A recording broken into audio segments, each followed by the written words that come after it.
Olá, alunos! Olá, internautas! Eu sou o professor Antônio Carlos e essa é mais uma videoaula aqui do nosso canal. Hoje trouxemos uma aula de hermenêutica jurídica. Dentro do tema Escola da Exegese, vamos tratar sobre redução do direito à lei. E claro, não deixe de se inscrever aqui no nosso canal, que tem sempre uma videoaula nova que pode fazer a diferença aí na sua formação.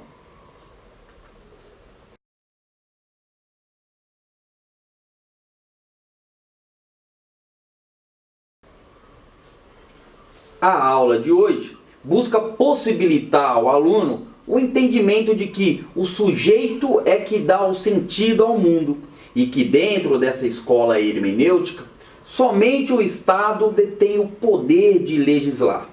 Assim sendo, o Estado passa a concentrar a produção do direito a partir da sua vontade. Ou seja, não há direito senão o direito positivo. E dizer direito é dizer lei.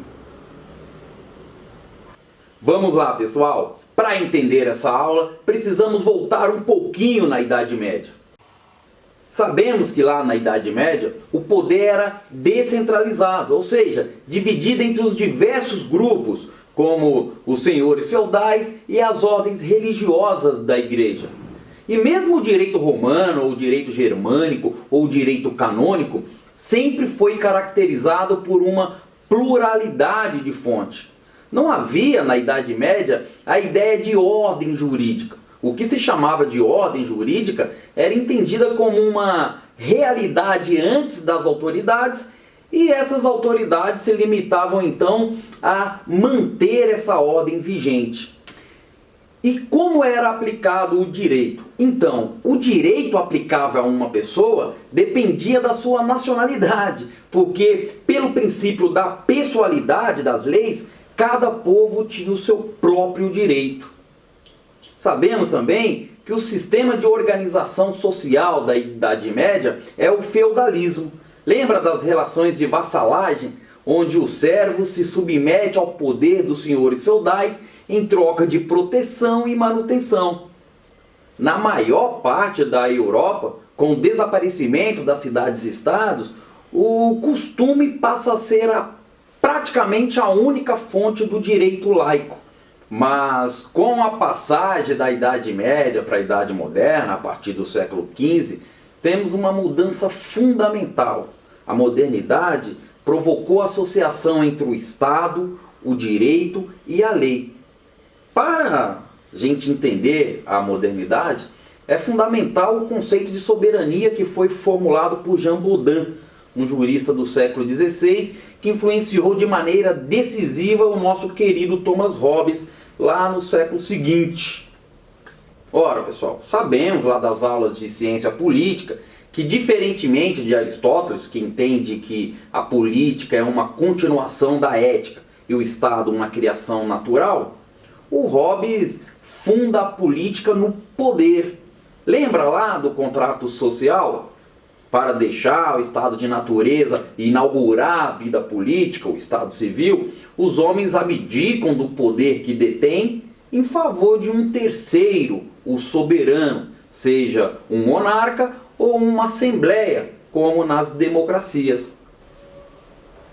Pois bem, esse soberano é absoluto, isto é, não se submete a nenhum outro poder. E a vontade do soberano passa a ser a única fonte de onde provém o direito. Em outras palavras, o soberano é a autoridade criadora de um sistema normativo artificialmente produzido por meio da legislação.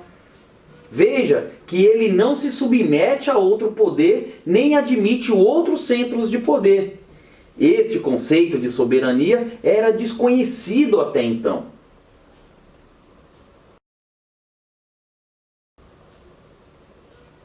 Podemos dizer então que a modernidade consiste num longo processo que leva o Estado a deter o monopólio da produção jurídica, ou seja, o Estado se torna o único centro produtor de norma.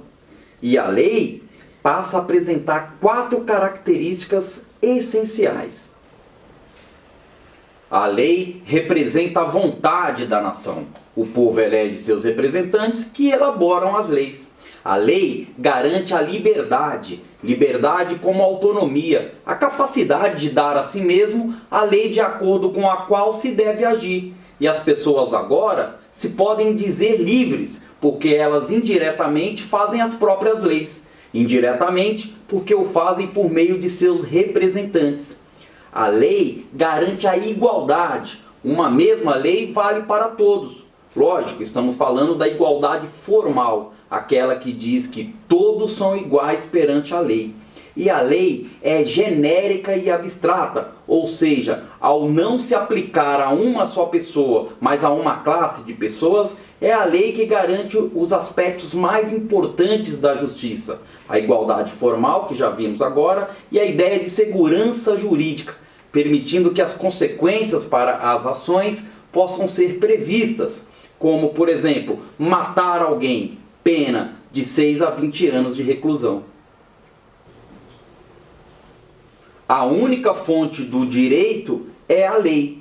E a lei é a lei positiva, isto é, a lei criada pelo Estado soberano. Veja que estamos falando em lei positiva. Portanto, não há que se falar aqui em lei natural, porque com a filosofia moderna, deixa de ter sentido pensar a natureza como detentora de um sentido intrínseco. Estamos na era das revoluções científicas e do domínio do homem sobre a natureza. É importante entender que na modernidade o mundo se torna desprovido de hierarquia, de harmonia. Ele se torna um mundo caótico e infinito. E se o mundo deixa de ser um cosmos ordenado, que dá sentido à nossa vida, o sentido agora só pode vir do próprio homem. Então, na modernidade, o sujeito é que dá sentido ao mundo, e não o contrário. Daí, o direito somente pode encontrar sua fundamentação no sujeito.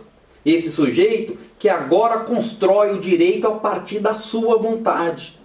É a ideia do Leviatã de Hobbes, um grande artifício construído pelos homens para dar ordem à sua vida. Não há direito senão o direito positivo, e dizer direito é dizer a lei. A ideia de reduzir o direito à lei é a ideia de concentrar toda a produção do direito no Estado, e somente o Estado detém o poder de legislar. É isso aí, ficamos por aqui, espero que tenham gostado e até a próxima aula.